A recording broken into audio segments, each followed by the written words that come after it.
Estudantes em sala de aula, professor usando o quadro para explicar o conteúdo, coleguinhas reunidos para as atividades de classe. A imagem ainda é bem viva em nossas memórias, não é? Não faz tanto tempo assim que elas foram feitas, mas esse modelo educacional mais do que nunca vai ficando lá no passado. Com a pandemia do novo coronavírus, foi preciso se reinventar. Computadores, tablets e celulares viraram itens indispensáveis. Agora são eles a fonte do saber, uma ponte virtual entre alunos e docentes. E já que a fase exige mudança, lá foi a Rosana inovar. A professora de inglês do Rio de Janeiro teve que se virar. Programar atividades online para a turminha que tem entre 3 e 4 anos foi uma loucura. O quarto virou uma grande sala de aula, material lúdico, muito material lúdico, para tentar captar essas crianças pra gente. Apples and bananas. Haja criatividade. Neste vídeo, até o cachorrinho da professora entrou na brincadeira. Now, with you. Very good idea, Olaf. No processo de aprendizagem, vale de tudo um pouco. Explicar o significado de algumas palavras por desenho, fazer um chá da tarde com bonecas e contar com uma ajudinha dos filhos na aula sobre Páscoa. Nós estamos fazendo lives, vídeos gravados, também estamos oferecendo atividades, né, para as crianças depois, após a aula, links com atividades, tudo tentando fazer com que a rotina deles, né, não saia tão assim fora do normal. A crise sanitária chegou fechando escolas e alterando a rotina de todo mundo. No Brasil, poucos se prepararam para a pandemia.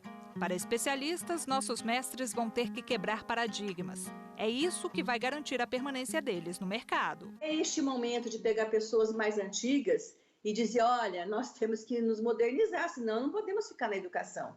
Da mesma maneira que o médico se modernizou no uso até de cirurgia, né, sem tocar no paciente, a educação também vai se modernizar neste momento.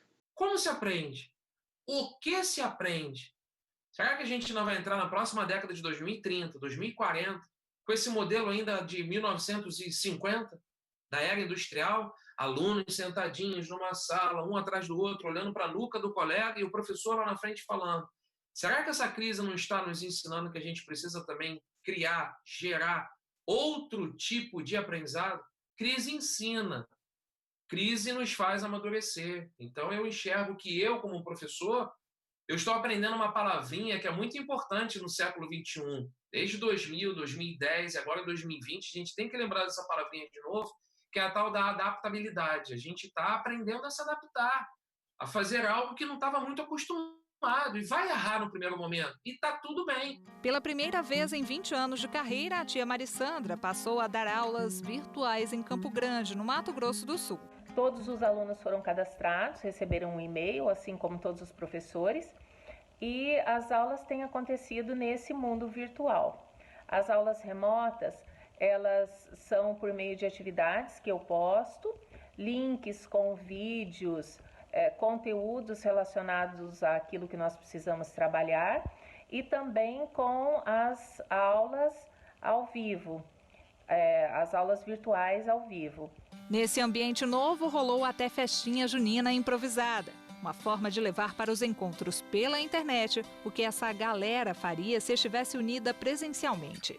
Em Maceió, o professor Alessandro virou aluno. Com tanta novidade no jeito atual de ensinar, ele precisou aprender um beabá digital. Tivemos que parar para estudar, tivemos que parar para pesquisar quais ferramentas nós temos à disposição e principalmente aquelas que estejam ao alcance do aluno, que infelizmente não é o que acontece com todos, né? E eu penso que um dos principais desafios que nós temos nesse momento é justamente manter a atenção do aluno. Entre os pequenos, a missão é quase impossível. Em Belo Horizonte, a Fabiana e o Paulo até recebem sugestões de atividades da escolinha particular das filhas. Mas necessariamente os dois alternam os períodos de teletrabalho com a educação da Larissa e da Lúcia. A gente percebeu que seria importante fazer uma readequação das rotinas, né? E com tempos, digamos, pré-determinados para as atividades das meninas e nossas também, né? Então, dentro dessa rotina, a gente criou os tempos de brincar, o tempo da educação, o tempo da alimentação, o tempo do banho, o tempo do ócio, o tempo da televisão. Em Salvador, as aulinhas da Helena são 100% virtuais. Os pais também acompanham a rotina da menina, que está no primeiro ano do ensino fundamental. Tanto eu como meu marido estamos trabalhando bastante em home office. E uma das alternativas que a gente encontrou, além de se dividir, né, tem um dia que um faz a tarefa, outro dia outro faz, é também nessas aulas online, eu sento então no meu computador para trabalhar e coloco ela do meu lado, na mesinha dela, com o notebook, enquanto ela assiste aula online. Então, eu vou dividindo a minha atenção entre o que eu tenho que fazer do trabalho, o que está acontecendo na aula dela, para estar podendo dar um suporte, para estar acompanhando, já que ela está justamente nesse momento de alfabetização e algumas vezes precisa realmente de uma intervenção presencial, né? Ela tem, de fato, nesse período, aprendido, que nós identificamos, né, marcos, né, de desenvolvimento sendo alcançados, mas não se pode negar, isso não é como negar, que ela tem sentido o impacto da solidão, né, do distanciamento perante as colegas, perante os coleguinhas, a experiência com a professora. Essa mediação virtual, ela compromete o tato, compromete o olhar, compromete o cheiro, os desafios. Eu estou aprendendo muito, mas eu não estou gostando nada de ficar em casa, é muito chato. Quem tem se desdobrado para ensinar o Davi e o Lucas é a Virgínia, de Maceió. Estamos aí nessa fase de adaptar, até porque eu tento conciliar as minhas atividades com o suporte que eu preciso dar para o Davi, né? Para encaminhar para estudar, para tirar alguma dúvida.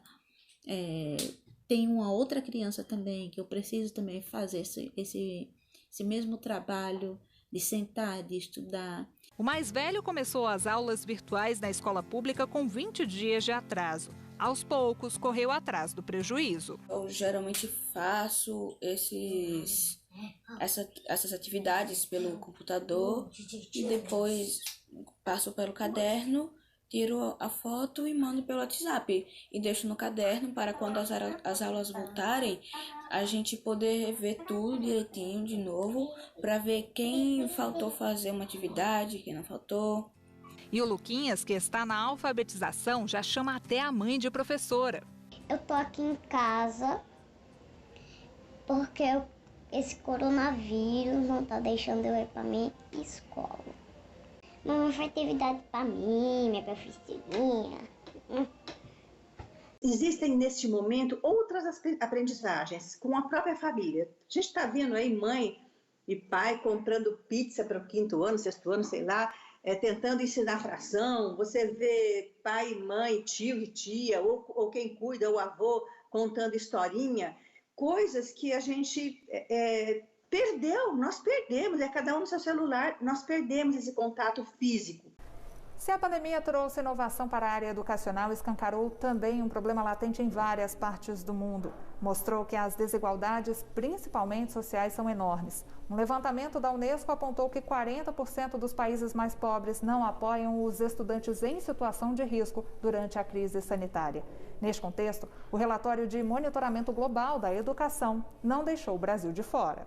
Quanto maior a exclusão, menor a chance de aprendizagem e mais acentuado o problema. Quando você vai para a casa das crianças, né, onde elas não têm espaço para estudar, onde elas não têm internet, onde elas não têm computador, onde elas têm pais analfabetos, onde tem um número de irmãos muito grande dentro de um mesmo local pequeno, onde há uma distância grande, elas não têm materiais, então tudo isso é complicado. No Brasil, a pandemia chegou no início do ano letivo, o que foi muito ruim para nós, né? Tem crianças que não tinham nem recebido seus livros didáticos ainda, no setor do sistema público, onde elas recebem o livro didático, né? Então, isso nos prejudicou muito. Nos países europeus, por exemplo, eles já estavam no último período do ano letivo, então isso é uma facilidade, né? Sem livros e sem acesso à internet, os filhos da Márcia não conseguem acompanhar as aulas. Nós queremos que eles voltem, né? Porque é muito importante na vida deles. E aqui em casa eles não estão indo na escola, né? E eles não têm meio de internet aqui em casa para eles estudar. Nós não temos, assim, computador, nós não temos internet para estar estudando. E aí fica ruim, né, nós estudando em casa. E é melhor estudar na escola, que tem professores, coordenadores, diretores, que é melhor. É muito ruim estudar em casa, aí tá muito difícil para nós ficar em casa, estudando. Já a Júlia, aluna de Paraúna, em Goiás, não está tendo aula remota. Sorte a dela que tem a mãe para auxiliar, pelo menos nos exercícios de português. Nesse tempo de pandemia, não estou tendo nenhum tipo de aula. Estou estudando pelo livro em casa, mas como não está tendo nenhum tipo de explicação, estou com medo de perder o ano. Com essa pandemia, tem sido um obstáculo para as crianças, já que nem sempre nós conseguimos ajudá-las com todas as matérias. Eu, por exemplo, sou professora de língua portuguesa e matemática é um obstáculo para mim. Só que nem todo mundo tem esse acompanhamento. Não tem como exigir que um pai pegue um caderno e uma caneta para sentar e estudar com seu filho, quando ele mesmo não passou por isso. Então, como é que se faz se ele mesmo não sabe fazer? Uma criança pobre que tem pai analfabeto, que tem muito mais dificuldade, eu tenho que criar mais oportunidade para ela, né? Uma criança que mora numa área rural, que é super distante da escola, ou que não tem, numa cidade que não tem ensino médio, como a gente vê em muitas cidades da região amazônica, eu tenho que criar a oportunidade para ela. Como é que ela vai? Como é que eu vou criar essa oportunidade dela realmente conseguir chegar ao final do ensino médio?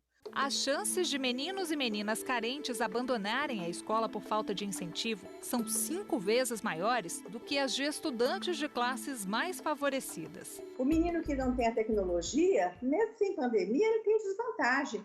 Então, também a pandemia vai servir para a gente pensar em políticas públicas. A gente fala educação para todos, e eu posso dizer conectividade para todos, tecnologia para todos, porque senão essa equidade nunca vai existir. Não é por conta só da pandemia. E o que fazer num contexto como este? A questão que se coloca é como que a escola pública hoje vai fazer essas atividades chegarem aos seus alunos. Esse é um desafio que os gestores nos diferentes sistemas têm que enfrentar para, de fato, conseguir ter uma retomada da atividade educacional, já que até esse momento, ao que tudo indica, nós ainda teremos alguns meses de enfrentamento dessa situação pela frente. Há uma obrigação do Estado em prestar a educação. Há uma obrigação do Estado na perspectiva dos direitos da criança e do adolescente. Essa educação não está sendo prestada. Existe, em tese, a possibilidade de responsabilização? Em tese, existe. Mesmo com o número crescente de casos do novo coronavírus no país, alguns estados já avaliam a retomada das aulas presenciais. Mais do que quando voltar, a questão é como. O Conselho Nacional dos Secretários de Educação trabalha em vários eixos para garantir que esse retorno das atividades escolares se dê de forma gradual. Alguns fatores vão ser analisados. Entre eles estão o nível de exposição da população escolar ao novo coronavírus, a capacidade de se manter um ambiente seguro e, principalmente, a disponibilização de equipamentos de proteção individual para todos, como máscaras e álcool em gel. A gente vai entregar as máscaras para os meninos, para os alunos. É necessário que uma sala de 30 estudantes venha num dia a metade, no outro dia outra metade. Isso quer dizer que uma semana de aula nós vamos demorar 15 dias para dar essas aulas, né? Porque metade cada dia.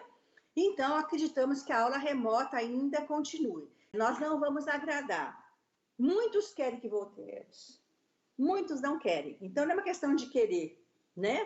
A família pode ter opção, mas o governo tem que ter segurança quando voltar. No Piauí, enquanto as aulas presenciais não são confirmadas, um grupo vem tentando garantir o acesso de crianças à educação de forma remota, por meio do projeto Todos Conectados. O repórter Justiça foi até Barra do Juá, uma das regiões com o menor índice de desenvolvimento humano do país.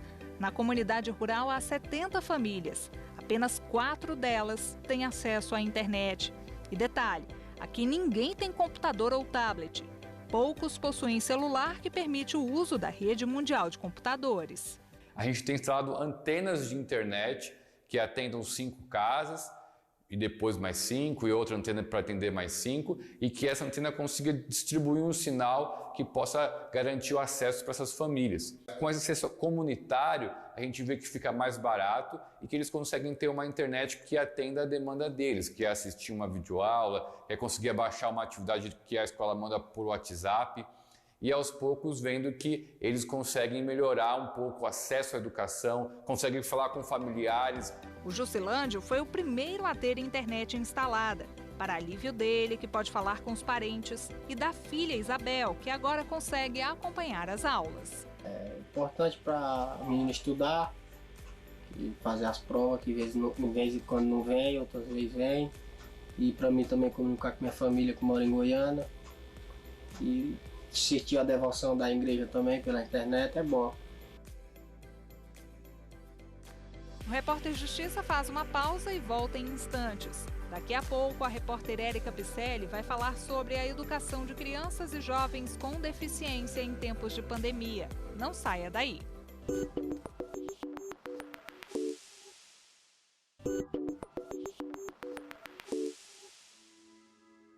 Está na Constituição. Educação é um direito de todos, mas o que está escrito na prática nem sempre é cumprido. Lucas, que é deficiente visual e mora em Belém, no Pará, mostra que a inclusão ainda não é uma realidade, principalmente no momento em que a pandemia do novo coronavírus trouxe como alternativa o ensino à distância. Era para ter colocado um audiodescritor, era para ter colocado até um áudio de aula melhor na TV. E também deviam mandar os conteúdos em braille para os deficientes. Com aulas presenciais suspensas, a nova rotina passou a ser estudar pela internet ou TV, o que para o Matheus, que não escuta, ficou complicado.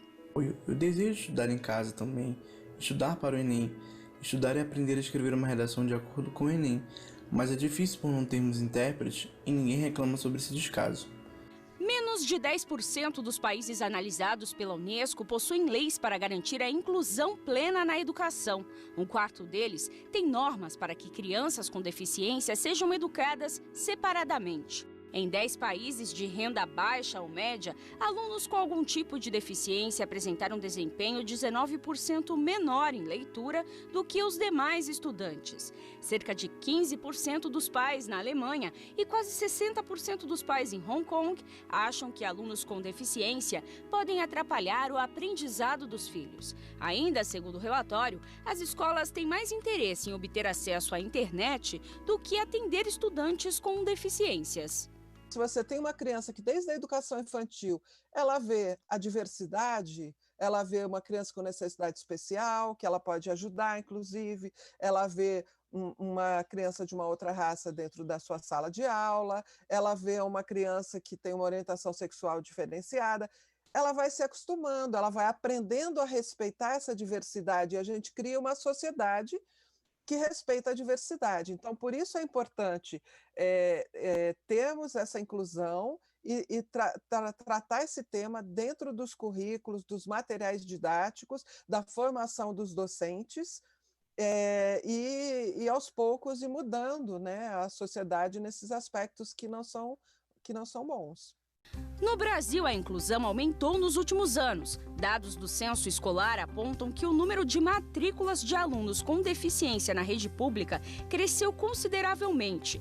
Passou de 88,4% em 2015 para 92,8% em 2019. Acho que a gente tem que comemorar o fato de nós aumentarmos essa inclusão isso é positivo, mas a gente precisa investir muito, né, na qualidade. Então, proporcionalmente, a quantidade de crianças que foram inseridas na educação pública no Brasil nos últimos anos. A Lei 13.146, que institui o Estatuto da Pessoa com Deficiência, é considerada um marco no país. Além dela, há o Tratado Internacional de Salamanca, decretos, portarias, resoluções e notas técnicas que garantem a educação inclusiva. Eu posso até aqui mencionar aqui o inciso 4 do artigo 28 da Lei Brasileira de Inclusão, da 13.146 de 2015, fala que é indispensável oferta de educação bilíngue em Libras como primeira língua e na modalidade escrita da língua portuguesa como segunda língua. Ou seja, nós temos legislação, tem que ser efetivada. Nós estamos adaptados legalmente, mas efetivamente não são todos que cumprem com a legislação, infelizmente. Mas, para percorrer longas distâncias, é preciso dar o primeiro passo. Pensando nisso, o Wellington criou um projeto especial em Roraima. Os professores ainda não conseguem elaborar uma intervenção pedagógica que seja inclusiva. Então, nós conseguimos trabalhar, né, essas deficiências, essas necessidades. Nós conseguimos elaborar um planejamento pedagógico inclusivo com esses professores para exatamente fortalecer a aprendizagem desses alunos com necessidades, respeitando as suas limitações. O projeto deu tão certo que está concorrendo ao Prêmio Inovare de 2020. O projeto está alinhado com a atuação do Ministério Público, destinada a garantir o acesso à educação de qualidade, estimulando a capacitação continuada dos professores e demais profissionais da educação que atuam na área, o enfrentamento de qualquer forma de preconceito ou discriminação e a promoção da igualdade e da inclusão social. Mas a inclusão não deve ser pensada apenas para pessoas com deficiência. É preciso também dar atenção aos grupos mais vulneráveis. Isso envolve os quase 73 mil alunos estrangeiros e cerca de 200 mil indígenas matriculados na rede pública de educação. E estudantes que enfrentam problemas muitas vezes para ter acesso às tecnologias e também para compreender o conteúdo. É o que acontece com esta imigrante venezuelana. É tudo em português e é tudo bem direto. Então, para aqueles que estão novos, que estão começando, se vai ser um pouquinho mais difícil, mas graças a Deus a gente já tem tempo, a gente já tem estudado bastante para compreender a língua e para tentar melhorar nosso entendimento e nosso compreendimento com o português. Se a dificuldade existe para os alunos, para os pais deles não é muito diferente. Quando surge essa dúvida, tem que ir a outra página de tradutor e pesquisar por outras páginas para poder entender o que está para fazer de tarefa, porque já não há um programa, vamos falar assim, especial só para a língua entender. Os estudantes indígenas da aldeia Cravari, no município mato-grossense de Brasnorte, estão tentando seguir a grade curricular, mas até para acompanhar o conteúdo impresso, eles precisam consultar a internet. Estamos recebendo a apostila do Estado, da SEDUC. Além dessas apostilas, temos o site, que é para os alunos entrar e ter mais acesso a esse trabalho. Essa apostila não é específica para escola indígena e por conta dessa apostila nós pesquisamos na internet um pouco. Não dá de pesquisar muita coisa porque nossa internet é bem ruim. Durante a pandemia, a educação dos jovens na comunidade também tem se voltado para o resgate da cultura indígena. É importante, né, a presença na escola, mas também é importante esse momento para a gente repensar a nossa cultura, repensar a nossa sustentabilidade, repensar a nossa crença, repensar o nosso modo de viver e fazer com que, de fato, os nossos alunos estejam também empenhados na luta pela preservação do meio ambiente, né, na preservação da floresta, no conhecimento das ervas medicinais, para que a gente consiga manter protegido, porque na escola não existe nenhuma fórmula que ensine o aluno a ser um bom caçador, a ser um bom pescador. Então, nesse momento que estamos sem aulas presenciais, mas estamos nesse momento de aprendizagem também culturalmente, para que os nossos alunos possam aprender cada vez mais. Tanto para os grupos vulneráveis como para os outros estudantes, a falta de recursos pode resultar numa evasão escolar. A evasão já era alta antes da pandemia, né? Então a gente tem que considerar isso, já existia uma evasão alta. Quando a gente pensa que essa evasão provavelmente vai aumentar pós-pandemia, claro que cada aluno evadido é uma perda para a sociedade, né? Mas tem um lado positivo essa pandemia, que escancarou esse abismo que existe na escola pública, tanto da educação básica quanto do ensino superior. A pandemia também fortaleceu laços entre alunos e professores. Na Escola Estadual Maria Teixeira, em Goiás, uma atenção maior vem sendo dada principalmente aos estudantes com deficiência. Nós criamos um programa que se chama Rede de Conexão de Afeto Escola-Família, REAFETO. Quais são os objetivos desse nosso programa? Primeiro, é realmente nos reaproximarmos dos nossos alunos e, consequentemente, das suas famílias. Segundo, que todos os alunos fossem atendidos igualmente, que não dependesse da questão da internet, porque os nossos alunos, a grande maioria deles, não tem internet. Terceiro, que a gente pudesse fazer as atividades personalizadas, de acordo com a especificidade e necessidade de cada aluno. O Repórter Justiça vai para o intervalo. Na volta, você vai saber as consequências da pandemia para os estudantes universitários. Não saia daí.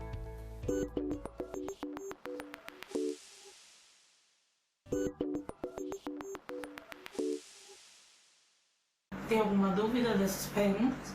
Não. E a aula foi bacana mesmo? Uhum. Que massa. Aissa tem acompanhado as aulas online por plataformas interativas. A estudante de Cairu, na Bahia, vem se preparando para o Exame Nacional do Ensino Médio com conteúdos extras enviados por professores. Estou gostando do acompanhamento no WhatsApp e das atualizações nas redes sociais do colégio. Isso me ajudou a organizar um roteiro de estudos e ter um bom aprendizado. A confiança dela para o Enem é resultado do apoio que a jovem encontrou tanto por parte dos professores como da mãe. Tem sido um momento gratificante, apesar da mudança brusca que aconteceu. Eu trabalho em home office e temos os afazeres de casa e tem a escola dentro de casa. E aí é um baita desafio, mas a gente tem encarado com muita vontade e tornando ela mais responsável ainda pelo processo de ensino-aprendizagem junto com os seus educadores, mesmo à distância. A Gleiciane está conseguindo acompanhar as aulas online, mas além do Enem, a conclusão do ano letivo preocupa a estudante. A maioria das atividades mandadas não serão avaliadas para a pontuação ao longo do semestre, o que dificulta nós alunos a conseguir a aprovação no final do ano, sem saber se conseguiremos terminar o ano letivo a tempo e com o aprendizado necessário. A angústia também é grande para quem não tem condições ideais de estudo. Mesmo com o apoio dos professores e dos coordenadores, eu estou tendo dificuldade para acessar o site do AVA e acessar as aulas, online que está tendo, porque eu não tenho celular e não tenho muito acesso às redes sociais. Segundo o Instituto Nacional de Estudos e Pesquisas Educacionais, Anísio Teixeira, 77% dos cerca de 5 milhões de estudantes que fizeram o Enem o ano passado não tinham acesso à internet. O dado serve como termômetro para analisarmos como está a preparação dos candidatos para a próxima edição do exame, já que, com a pandemia, as aulas à distância se tornaram a única opção. Essa diferenciação, entre o aluno da escola pública e da escola particular, e mesmo os que estão na escola pública, nas diferencialidades que nós temos no Brasil, de fato, há aí uma amplificação dessa desigualdade, de oportunidade. Não vai ser uma concorrência mais próxima, ao contrário, já era desigual e isso aumentou. A plataforma online Momento de Aprender foi uma solução encontrada por voluntários para ajudar estudantes a se preparar para o Enem. A gente pensou que deveria fazer alguma coisa para prover informação para as pessoas que vão prestar a prova e não estavam tendo aulas e não tinham acesso a uma plataforma paga, por exemplo, online. Então a gente pensou em reunir um grupo de amigos e começar a criar conteúdos para auxiliar essas pessoas.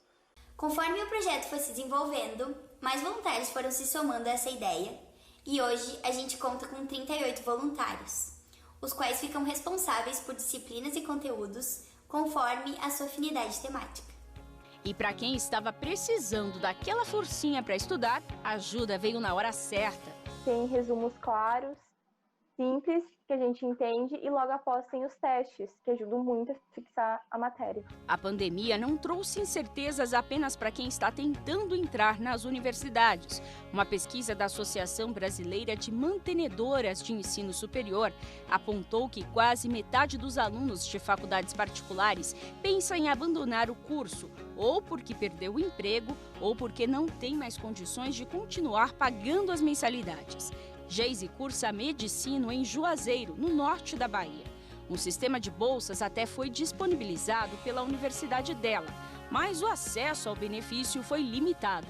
Nenhum aluno se pronunciou dizendo que tinha sido contemplado com esse sistema de bolsa, que nada mais é do que um sistema que iria dar um desconto nos meses de pandemia para o aluno e esse valor seria diluído no futuro.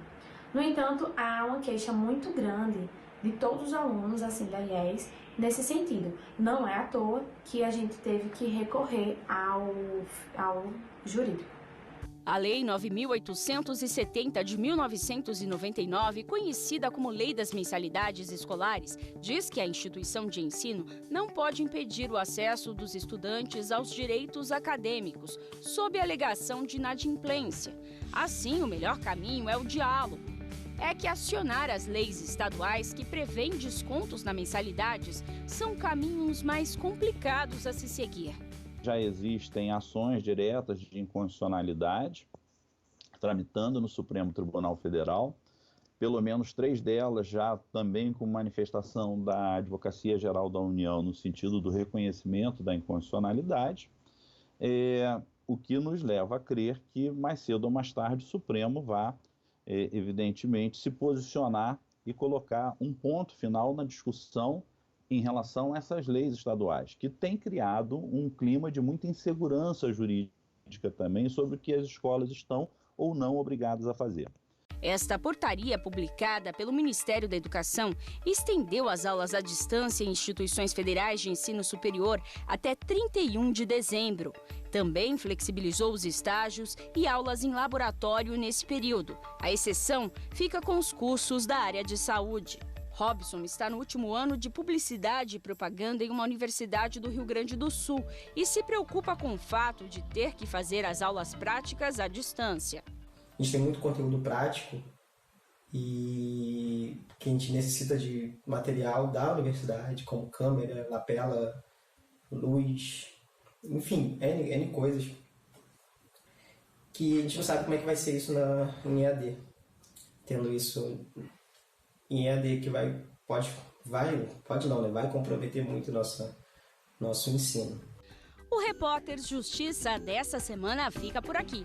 Você pode rever esse e outros programas acessando o nosso canal no YouTube, TV Justiça Oficial. Tem uma sugestão de reportagem? Anote aí o e-mail repórterjustiça@stf.jus.br. Obrigada pela companhia e até mais!